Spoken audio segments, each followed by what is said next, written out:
RV gold pagoda നിങ്ങളെ introduce ചെയ്യാൻ വേണ്ടിയിട്ടാണ്. നമ്മളിന്ന് ഫസ്റ്റ് നിങ്ങളെ കാണിക്കുന്നത് ആയില്യം തിരുനാൾ രാമവർമ്മയുടെ, അതായത് 1860 തൊട്ട് 1880 വരെ ഭരിച്ചിരുന്ന, തിരുവിതാംകൂർ ഭരിച്ചിരുന്ന ആയില്യം തിരുനാൾ രാമവർമ്മയുടെ കാലത്ത് ഇറക്കിയിരുന്ന RV 2 ഗോൾഡ് പഗോഡ, അതായത് 2 പഗോഡ എന്ന് പറയുന്ന RVയുടെ പഗോഡയാണ് ഞാൻ ഇന്ന് നിങ്ങൾക്ക് ഇൻട്രൊഡ്യൂസ് ചെയ്യുന്നത്. സർക്കുലേഷന് വേണ്ടി ഇറക്കിയിരിക്കുന്ന ഗോൾഡ് കോയിൻ എന്ന് പറയുന്നത് ഈ പറയുന്ന പഗോഡാസിൽ നമുക്ക് ആകെ 2 എണ്ണേ ഉള്ളൂ. അത് ഒന്ന് RV 2 പഗോഡയും പിന്നെ RV 1 പഗോഡയാണ്. അപ്പോൾ RV 1 പഗോഡ എന്ന് പറയുമ്പോൾ 2.54 ആണ് അതിൻ്റെ വെയിറ്റ് വരുന്നത്. ഇത് വരുന്നത് 5.1 ഗ്രാം, 5.1215 അങ്ങനെയൊക്കെ വരുന്നത്.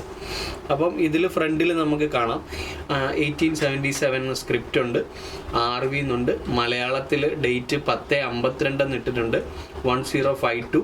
അതിൻ്റെ താഴെ തിരുവിതാംകൂറിന് പകരം തിരുവിതാംകോട് എന്നാണ് എഴുതിയേക്കുന്നത്, തിരുവിതാംകോട് എന്നാണ് എഴുതിയേക്കുന്നത്. പിന്നെ മേളിൽ ട്രാവൻകൂർ.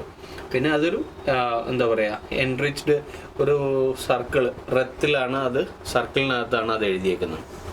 ഇപ്പുറത്തെ സൈഡിൽ നമ്മൾ നോക്കുകയാണെങ്കിൽ വളരെ ബ്യൂട്ടിഫുൾ ആയിട്ടുള്ള കോഞ്ച് കാണാം.